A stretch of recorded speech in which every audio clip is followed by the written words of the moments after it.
Jika ada yang merampas orang-orang yang kita cintai, kita harus membalasnya 2 kali lebih daripada itu.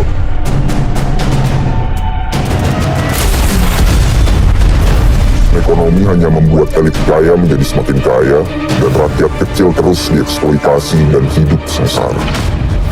Tapi negara selalu mengabaikan aspirasi yang datang dari bawah dan menganggap remeh kemampuan rakyat. Ada 13 bom yang sudah kami sebar di Santero, Kota Jakarta. Kirimkan 100 Bitcoin melalui Indodax, atau bom-bom tersebut akan kami ledakkan setiap 8 jam sekali.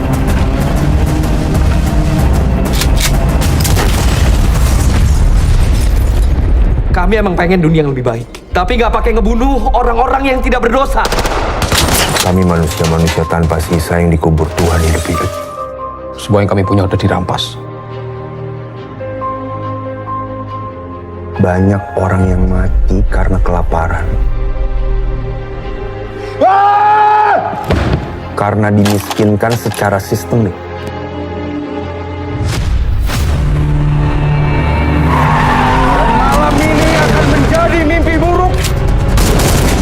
Bagi kekuasaan dan akhir dari sistem yang korup.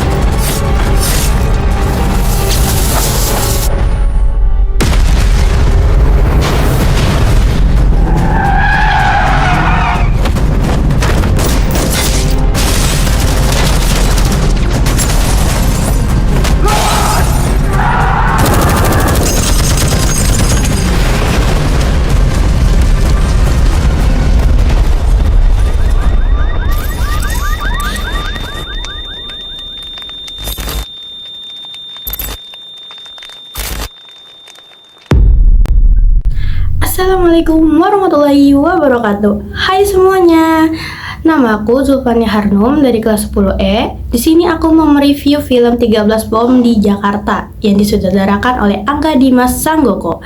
Film ini mengangkat tema tentang aksi terorisme di Jakarta yang berusaha dicegah oleh sekelompok agen rahasia. Ceritanya ini penuh tegangan dan juga memperlihatkan dampak ledakan terhadap masyarakat dan lingkungan.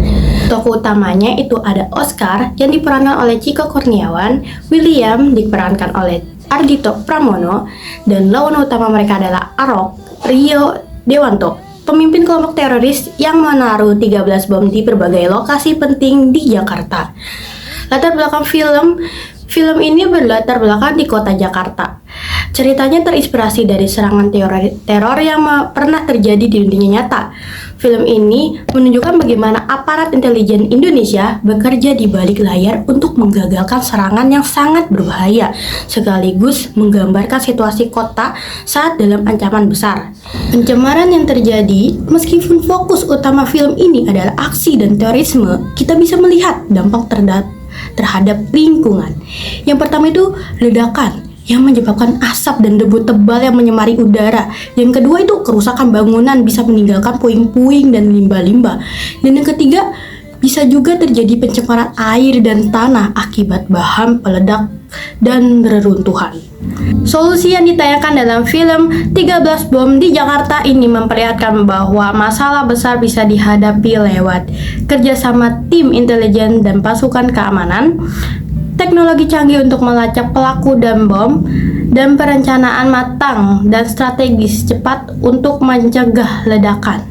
Solusi lain dari saya, kita juga bisa ikut mencegah dampak buruk seperti waspada terhadap lingkungan sekitar, apalagi kalau ada yang mencurigakan, melaporkan kejadian aneh ke pihak berwenang, mendukung kampanye anti radikalisme dan kekerasan, ikut belajar dan mengedukasi orang lain tentang bahaya terorisme dan pentingnya menjaga keamanan bersama. Penyebab dan dampaknya lingkungan apa? Penyebab kerusakannya itu ada ledakan bom dan kekerasan yang dilakukan oleh kelompok yang punya pandangan sangat berlebihan dan tidak mau menerima pendapat orang lain. Terus dampak terhadap lingkungannya itu ada udara tercemar akibat asap dan bahan kimia.